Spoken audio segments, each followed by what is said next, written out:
Hello. आज हम देखेंगे विभाजकता के नियम। यानी कि विभाजकता के नियम हम इसलिए पढ़ते हैं क्योंकि इससे हमारा जो भाग देना होता है वो आसान हो जाता है। जैसे हमें किसी भी संख्या में भाग देना है तो हमें विभाजकता के यदि नियम आते हैं तो हमें पता चल जाता है कि ये इस संख्या से भाग चला जाएगा, तो उससे हम आसानी से उस संख्या में भाग दे देते हैं। तो सबसे पहले हम देखेंगे कि दो से विभाजकता, कि कोई संख्या दो से विभाजित कब होती है। तो दो से विभाजित कब होगी, जब उसके अंत में जो अंतिम अंक होता है वो कितना होगा, 0, 2, 4, 6 या 8 होगा। इनमें से 5 अंकों में से यदि कोई सा भी अंक हमें मिल जाए, इकाई का अंक, तो क्या हो जाएगी, वो संख्या दो से विभाजित होगी। जैसे हमने देखा 4, 5, 6, 7 और अंत में कितना लिखा, 0। कितने भी बड़ी से बड़ी संख्या हो, केवल हमें क्या देखना है, इकाई का अंक। इकाई के अंक में यदि 0 है या फिर लिखा होता 5, 6, 7, 8 और यहाँ फिर से 8 हो जाता, तो ये संख्या जो है वो हमारी क्या हो जाएगी, दो से विभाजित हो जाएगी। यानी हम देख के ही बोल सकते हैं कि ये जो संख्याएं हैं वो हमारी क्या है, दो से पूरी पूरी तरह विभाजित है। आप चाहें तो इनको दो से भाग दे के भी देख लीजिएगा। उसके बाद होता है तीन से विभाजकता। ये सबसे इम्पोर्टेंट है। इसके लिए हमें किस तरीके से हम पता लगाएंगे कि कोई संख्या तीन से कैसे विभाजित है। तो हम देखेंगे कि यदि किसी संख्या के अंकों के योग में तीन से भाग जाए तो वो संख्या क्या होती है, तीन से विभाजित हो जाती है। कितनी भी बड़ी से बड़ी या छोटी से छोटी संख्या लिख दी जाए तब भी हम इसी नियम का पालन करते हुए उसे तीन से विभाजक, मतलब तीन से विभाजकता का नियम लगा के और पता लगा देंगे कि वो संख्या तीन से विभाजित है या फिर नहीं है। तो जैसे कि मान लो यहाँ पे कितना लिखा हमारा, 432। ठीक है, 432 इसे हम कैसे करेंगे, तो एक एक अंक को जोड़ेंगे। 4 में 3 जोड़ेंगे और उसमें 2 जोड़ लेंगे तो कितना होगा, 4 और 3 7, 7 और 2 कितने हो गए हमारे पास, 9।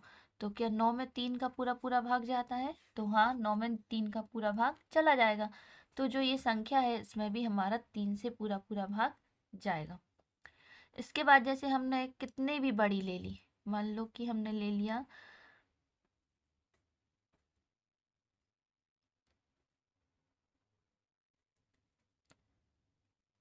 और इसके बाद हम ले लेंगे कितना, 4। तो ये जो संख्या होगी हमारी वो तीन से विभाजित होगी। ये हमने मन से संख्या ली है, इसको जोड़ेंगे तो इसे हम जोड़ना भी आसान कर सकते हैं। जैसे कि हमने माना कि 4 और 3 सॉरी 5 और 4 कितने हो जाएंगे हमारे, 9। 9 में 3 से पूरा पूरा भाग जाता है, अब हमें जोड़ना नहीं है तो ये हो गए कितने, 9। 8 और 1 कितना हो गया, 9। तो इनको हमें जोड़ना नहीं है, इसको हम छोड़ देंगे। फिर इनको जोड़ेंगे, कितना हो जाएगा, 3 और 2 5, 5 और 4 9। यानी ये पूरी संख्या जो है वो हमारी तीन से विभाजित हो जाएगी। ठीक है, हमें इनको एक एक को नहीं जोड़ना कि 4 और 5 9, फिर 9 में 8 जोड़ेंगे, फिर 8 में 1 जोड़ेंगे, फिर 3 जोड़ेंगे। इस तरीके से भी हम छोड़ते जाएंगे। जैसे कहीं पे किसी संख्या का योग हमारा 6 हो गया, जैसे हमने यहाँ पीछे से जोड़ा, तो 4 और 2 6 हो गया, तो इसको छोड़ दो। फिर 3 है तो ये भी पूरा पूरा भाग जाएगा। फिर 8 और 1 9, तो इसमें भी पूरा पूरा भाग जाएगा, यहाँ से छोड़ देंगे। फिर बचे 4 और 5 9, तो ये भी हो गए। तो हमारी इन सभी संख्याओं में तीन से पूरा भाग चला जाएगा। इस तरीके से हम देख लेते हैं। जैसे कि मान लो एक संख्या और लिख दी हमने, ठीक है, तो इसमें भी हमारा तीन से भाग पूरा पूरा चला जाएगा। आप भाग दे के भी देख सकते हैं या इनको जोड़ेंगे तो 7 और 2 9, 9 और 5 14, 14 और 4 18, 18 और 3 21 और 1 22 और 2 24। या फिर हमने जैसे इस नियम को बताया कि 7 और 2 9, इसको छोड़ो, 5 और 4 9, इसको छोड़ो, 3 और 1 4 और 2 6। तीन से पूरी पूरी तरह से विभाजित हो जाएगी। उसके बाद है हमारा चार से विभाजकता। चार को हम छोड़ देंगे, अभी हम थोड़ा सा इसको छोड़ के चलेंगे। हम किसकी विभाजकता देखेंगे, पहले नंबर 9 की विभाजकता। ठीक है, तो क्योंकि 9 की विभाजकता हम इसलिए देख रहे हैं, ये बिल्कुल 3 के जैसी होती है, केवल कुछ ही अंकों का इसमें डिफरेंस होता है। और विभाजकता कैसी रहेगी हमारी, बिल्कुल 3 के जैसी।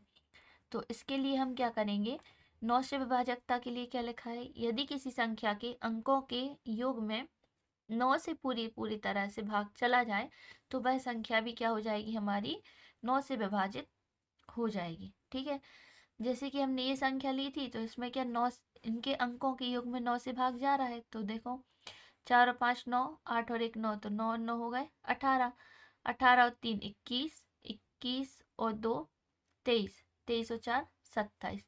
तो क्या 27 में हमारा 3 से पूरी तरह से भाग जा रहा है, सॉरी 9 से पूरा भाग जा रहा है, तो 27 में 9 से भाग चला जाएगा, 9 दिया 27। कितने बार जा रहा है, 3 बार। हमें इससे कोई मतलब नहीं है कि वो कितने बार जा रहा है, केवल पूरा भाग जाना चाहिए। तो ये संख्या जो है वो हमारी 9 से विभाजित हो जाएगी। यहाँ देखेंगे क्या इसमें 9 से पूरा भाग जा रहा है, तो हमने क्या देखा कि यहाँ पे 7 और 2 9 हो गए, इसमें तो जाएगा ही। 5 और 2 9 हो गए, इसमें भी जाएगा। लेकिन 3 और 1 4 और 2 6, तो यहाँ 6 में हमारा 9 से पूरा भाग नहीं जा रहा है। या फिर इसको टोटल करेंगे तो 9 9 18, 18 और 3 हो जाएंगे 21, 22 23 24। तो 24 में हमारा 9 से भाग नहीं जाएगा, 3 से तो जाएगा लेकिन 9 से भाग नहीं जाएगा, इसलिए ये संख्या 9 से विभाजित नहीं होगी। 3 से रहेगी विभाजित लेकिन 9 से नहीं रहेगी। इसलिए हम एक नियम पढ़ते हैं कि यदि कोई संख्या 3 से विभाजित है तो वो जरूरी नहीं है कि 9 से विभाजित होगी, लेकिन यदि कोई संख्या 9 से विभाजित है तो वो संख्या 3 से भी विभाजित होती है। इसे लिख लीजिए आप, क्या लिखेंगे, यदि कोई संख्या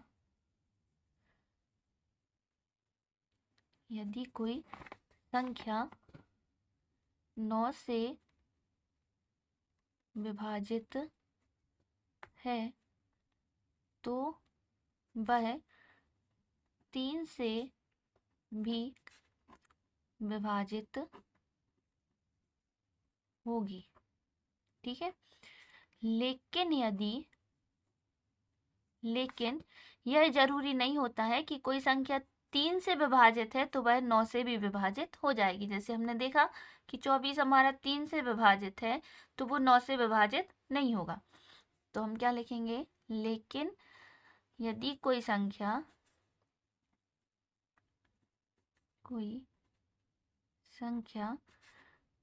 3 से विभाजित है, कितने से, 3 से विभाजित है, तो जरूरी नहीं है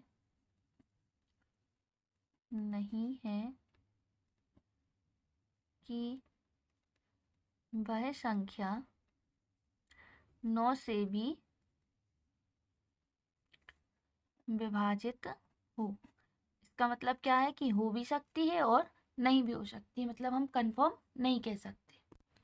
इसके बाद हम देखेंगे 4 से विभाजकता। अभी हमने देखा था, जैसा 2 का नियम देखा था वैसे ही अब हम किसका नियम देखेंगे, 4 का और 8 का। इन दोनों का हम नियम देख लेंगे। तो 4 से विभाजकता में क्या होता है कि हम क्या देखते हैं, अंतिम 2 अंक। कितने, 2 में क्या देखा था, केवल हमने इकाई का अंक। ठीक है, लेकिन 4 से विभाजकता में कितने देखते हैं हम, अंतिम 2 अंक। ठीक है, अंतिम 2 अंक यानी कि इकाई और दहाई के अंक। और 8 से विभाजकता में क्या देखते हैं हम, अंतिम 3 अंक। कितने, 8 से विभाजकता में कितने देखेंगे, अंतिम 3 अंक। इसे हम ऐसा याद रख सकते हैं कि 2 कब मिलता है, जब हम 2 के ऊपर 1 की घात लगाएंगे तो 2 मिलेगा, तो कितने अंक देखना है हमें, केवल 1। 4 कब मिलता है, जब हम 2 पर 2 की घात लगाते हैं तो कितना मिलता है, 4, तो हमें कितने अंक देखने हैं, 2। और 8 कब मिलेगा, जब हम 2 के ऊपर 3 की घात लगाते हैं तो हमें 8 मिलता है। इसका मतलब क्या है कि हमें अंतिम कितने अंक देखने हैं, 3। तो 2 का तो हम देख चुके हैं कि 0 2 4 6 8, इनमें से यदि कोई अंक होता है तो वो संख्या 2 से विभाजित हो जाती है। अब किसका देखना है हमें, 8 से। कितनी भी बड़ी से बड़ी संख्या लिख दें, 4 से देखें पहले, 5 4 3 7 8 9, लेकिन पीछे क्या लिख दिया यदि, 44, तो हमें क्या देखना है, केवल पीछे के 2 अंक देखने हैं। यदि इसमें 4 का पूरा भाग चला जाए तो ये संख्या 4 से पूरी तरह से विभाजित हो जाएगी। और यदि इस संख्या में 4 से भाग नहीं जा रहा, जैसे कि ये छोटी सी संख्या भी लिख दें, तब भी यदि 42 में 4 का पूरा पूरा भाग नहीं जा रहा है तो ये संख्या 4 से विभाजित नहीं हो सकती। आगे से चाहे भाग हमारा जाता रहे, लेकिन यदि पीछे हमारा 4 का भाग नहीं जा रहा है तो वो संख्या 4 से विभाजित नहीं होगी। इसी तरीके से हम किसकी देखेंगे, 8 से विभाजकता। तो 8 से विभाजकता में क्या होता है कि यदि अंतिम 3 अंक, या फिर इसका एक नियम होता है कि लास्ट में 3 जीरो आ जाए। क्या हो जाए, लास्ट में यदि 3 जीरो हो जाए। इसी प्रकार इसमें 4 से विभाजकता में कितना हो जाए हमारे पास, अंत में 2 जीरो। ठीक है, तो ये संख्या हमारी 4 से पूरी तरह विभाजित होगी। और 8 में क्या होता है, अंतिम 3 अंक या फिर 3 जीरो आ जाए तो वो संख्या हमारी 8 से विभाजित होगी। आप कैलकुलेटर से इसको विभाजित करके मतलब भाग देकर भी देख सकते हैं। जैसे कि हमने लिख दिया कितना, 19,484, तो सॉरी 48। तो ये संख्या जो है वो हमारी 8 से विभाजित होगी। इसे हमें पूरी संख्या में भाग नहीं देना, हमें क्या करना है, केवल इन 3 संख्याओं में 8 से भाग देना है। तो 8 से देंगे, कितने बार जाएगा यहाँ, 8 पंचे 40, बचेंगे 4, तो कितना हो जाएगा, 8 छिंग 48 हो जाएगा। केवल इसको देखना है और हमें भाग दे के देख लेना है कि इसमें अगर हमारा पूरा पूरा भाग जा रहा है तो उस संख्या में भी 8 से पूरा पूरा भाग चला जाएगा। अब हमने क्या क्या देख लिया, 2 3 4 8 9, ये संख्याएं हो गई। अब हम किसको देखेंगे, 5 को। हम 5 की विभाजकता देखेंगे तो 5 में क्या होता है कि जो लास्ट में यानी कि जो अंतिम अंक होता है वो 0 हो जाए या फिर 5 हो। या तो 0 होगा तब भी वो 5 से विभाजित होगा, या 5 होगा, कोई चाहे कितनी बड़ी संख्या दे दी जाए, लेकिन हमें क्या देखना है, केवल इकाई का अंक देखेंगे कि वह 0 है या फिर 5 है, तो वो संख्या हमारी 5 से विभाजित हो जाती है।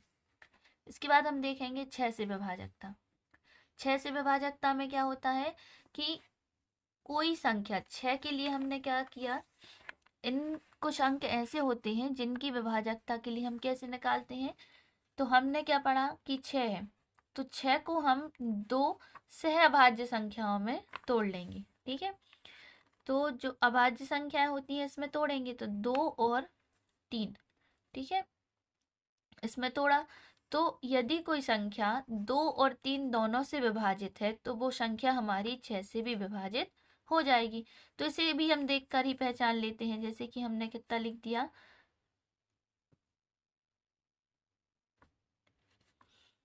ये लिखा है 15,332। तो हमें ये बताना है कि ये 6 से विभाजित है या फिर नहीं है। तो हम क्या करेंगे, पहले 2 से विभाजकता चेक करेंगे, तो वो तो हमें सीधी दिख जाएगी कि इकाई का अंक कैसा है, सम संख्या यानी कि 2 है। तो ये संख्या हमारी 2 से तो विभाजित है ही। और 3 का और चेक करना है, तो 3 के लिए हम क्या करते हैं, जोड़ जोड़ के कर लेते हैं। तो 1 और 5 हो गए 6, इसको छोड़ो, 3 है तो इसको छोड़ो, 1 और 2 3, यानी कि ये संख्या हमारी 6 से विभाजित होगी। ठीक है, तो इस तरीके से हम इनको जोड़ जोड़ के और जल्दी से निकाल देंगे। 6 से विभाजकता हो गई। इसी तरीके से हमारी क्या होती है, 12 से विभाजकता। 12 के लिए भी हम क्या करेंगे, सहअभाज्य संख्याएं। इससे पहले वाली वीडियो में हमने सहअभाज्य संख्याओं के बारे में भी पढ़ा है। यदि वो हमें पता होगा तो हम ये आसानी से निकाल सकते हैं। सहअभाज्य संख्याएं क्या होती हैं कि जिनका HCF कितना होना चाहिए, 1। तो यहाँ से हम क्या लेंगे, 3 और 4। जैसे आप बोल सकते हैं कि ये 4 अभाज्य संख्या नहीं है, लेकिन जब आप सहअभाज्य संख्याएं पढ़ लेंगे तो उसमें आपको पता चल जाएगा। तो यहाँ से क्या है, हमें क्या देखना है, 3 और 4 से विभाजकता। यदि कोई संख्या 3 और 4 दोनों से विभाजित है तो वो संख्या क्या हो जाएगी, हमारी 12 से भी विभाजित हो जाएगी। जैसे कि हमने कितना लिखा यहाँ पे,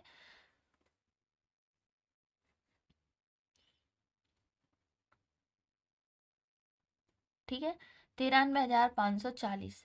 तो ये संख्या हमें बतानी है कि क्या ये संख्या हमारी 12 से विभाजित है, क्या इसमें 12 का पूरा पूरा भाग जाता है या फिर नहीं जाता। तो हम क्या करेंगे, इसे पहले देखेंगे कि यहाँ अब हम पहले 3 का नहीं देखेंगे, क्योंकि 3 का हमें टाइम लगता है कि छोटी संख्या का देखें। तो हम पहले क्या देख लेंगे, सीधा सीधा 4 का।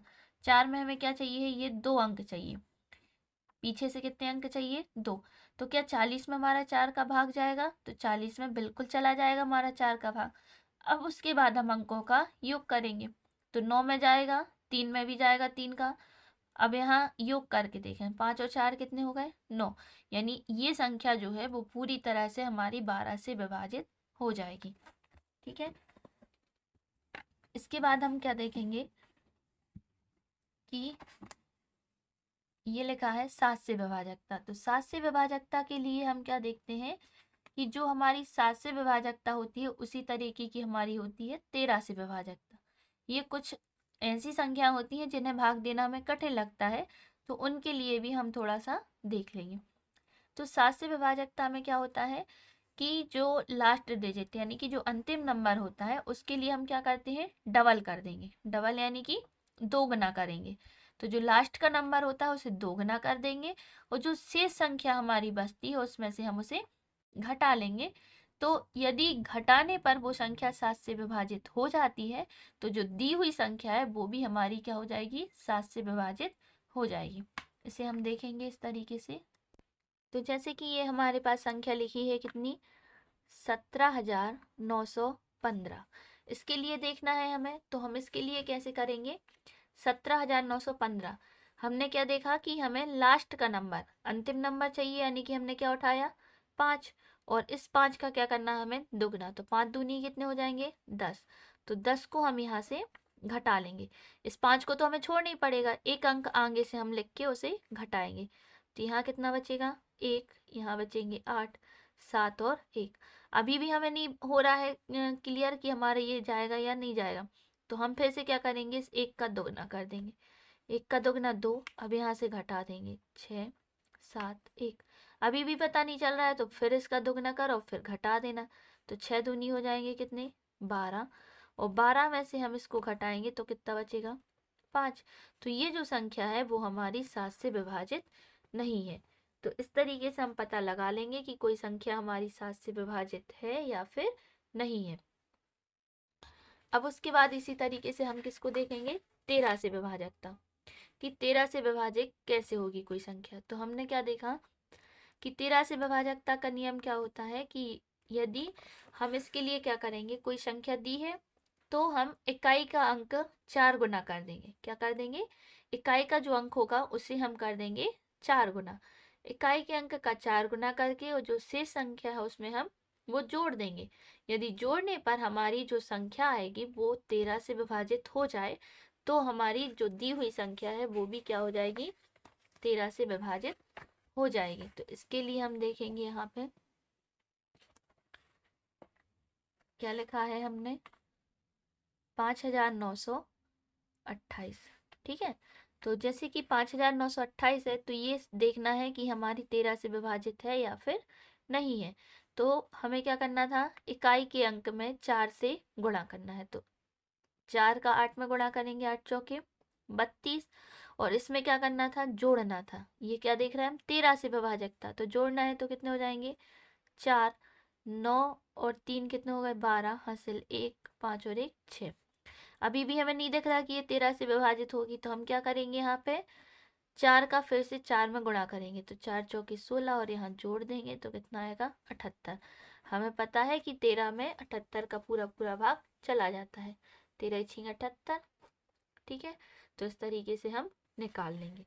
अब ये हो गई हमारी कितनी, 13 से विभाजकता। अब कितनी बची हमारी, सबसे इम्पोर्टेंट 10 और 11 की विभाजकता बचती है। तो हम 10 और 11 की विभाजकता और देख लेते हैं। तो कोई संख्या हमारी 10 से विभाजित कब होगी, तो वो तो बिल्कुल ईजी होता है कि 10 से विभाजित कब होगी, जब जो इकाई का अंक होगा उसमें शून्य लिखा होगा। 10 में क्या होता है, यदि कितनी भी बड़ी से बड़ी संख्या लिख दी जाए, कुछ भी लिख दिया जाए, यदि अंतिम अंक कैसा है, शून्य है, अंतिम अंक कैसा लिखा है, शून्य, तो वो हमारी 10 संख्या जो है पूरी की पूरी 10 से विभाजित हो जाएगी। इसके बाद हम देखते हैं 11 से विभाजकता। सबसे ज्यादा बार यही पूछी जाती है और ये बिल्कुल ईजी होती है, लेकिन हमें लगता है कि हमारी जो 11 से विभाजकता है वो बहुत ही कठिन है। तो उसके लिए हम देखेंगे, यहाँ पे ध्यान देना, यदि किसी संख्या के सम एवं विषम स्थानों पर स्थित अंकों का योग क्रमशः एक दूसरे के बराबर है तो फिर उसका अंतर या तो एक दूसरे के वो दोनों बराबर हो जाए, या फिर उनका जो अंतर है वो कैसा हो जाए, या तो 11 से विभाजित हो जाए या फिर 11 के किसी गुणांक से विभाजित हो जाए, तो वो संख्या जो है हमारी 11 से विभाजित कहलाएगी। तो इसके लिए हम देखेंगे, जैसे कि ये हमारे पास कुछ संख्याएं लिखी भी हैं और कुछ हम मन से भी बना सकते हैं। तो इसके लिए पहले आप समझ लीजिए और फिर आपको हम होमवर्क में भी इसे करने देंगे, संख्याओं को निकालना। जैसे हमारे पास कितना लिखा है, 9174। ठीक है, तो पहले तो हमें, यदि आपको ये समझ में नहीं आया है तो यहाँ पे देखिए क्या लिखा है, सम स्थान और विषम स्थान। सम यानी कि 2 और ये 4 हो जाएंगे, विषम यानी 1 और 3। इनको स्थानों के नाम दे देंगे, हमें नाम नहीं देना है, केवल हम अभी फिलहाल में समझने के लिए देखते हैं। तो जैसे हमें इनका योग करना है, योग करेंगे तो 4 में 1 जोड़ेंगे तो कितना आएगा, 5। तो यहाँ लिख लीजिए कितना आया, 5। और यहाँ से फिर एक अंक को छोड़ा था तो यहाँ पे उठाएंगे और इन दोनों को जोड़ देंगे, तो 7 और 9 कितने हो जाएंगे हमारे, 16। ठीक है, तो हमें क्या करना है, जो 16 आया है 16 में से इस 5 को घटा देंगे तो कितना आएगा, यहाँ पे 16 में से 5 घटाएंगे तो 11। यदि 11 आया है तो ये संख्या जो है हमारी 11 से पूरी तरह विभाजित हो जाएगी। इसके बाद कितना लिखा है हमारे पास, एक संख्या लिखी है 62,194। तो 62,194, अब इसके लिए करेंगे तो कितना होगा, 4 और 1 5, 5 और 6 11। ठीक है, और 2 और 9 और 2 11। तो यहाँ पे घटाने पर कितना आया, 0। तो ये संख्या भी हमारी 11 से विभाजित हो जाएगी। इसी तरीके से हम लिख सकते हैं बहुत सारी संख्याएं सम स्थान की और विषम स्थान की, और उनको करके देख लेंगे। आपके लिए कुछ होमवर्क में है, उन्हें करके दिखाइए।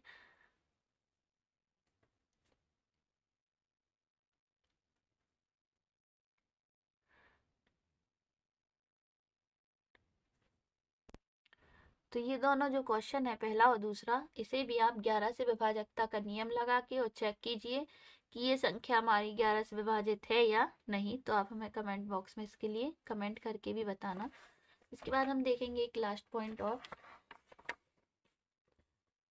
क्या है कि यदि किसी संख्या के जो अंक हैं वो 6 बार आए या 6 के किसी गुणज में आए, बार बार उसी अंक की पुनरावृत्ति होती है, तो क्या होता है, वो संख्या हमारी 3, 7, 11, 13, 21 और 37 इनसे विभाजित होती है। किस किस से, 3, 7, 11, 13, 21 और 37। आप उसे देखकर बता सकते हैं और बाद में चाहें तो खुद ही भी या फिर कैलकुलेटर से भी उसे भाग देकर देख सकते हैं। जैसे हमने क्या लिखा है यहाँ पे, 12 12 12 12 12 लिखा है ना, तो 12 की जो है वो 6 बार पुनरावृत्ति हुई है। कितने बार होनी चाहिए, 6 बार। तो वो संख्या हमारी 3 से भी विभाजित होगी, 7 से भी विभाजित होगी, 11 से भी होगी, 13 से भी होगी, 21 से भी होगी और 37 से भी होगी। तो इसके अलावा भी हम कह सकते हैं कि ये जो संख्या है वो हमारी 6 से भी विभाजित होगी। तो 6 से कैसे, कि हमारी 3 से तो हो ही रही है और पीछे क्या है, हमारा सम अंक है, तो हम बता देंगे कि ये हमारी 6 से विभाजित हो जाएगी। जैसे कि हमने लिखा 2 2 2 2 2 2, तो ये संख्या हमारी इन सभी अंकों से विभाजित होगी। किस किस से, 3, 7, 11, 13, 21 और 37 से। Thank you.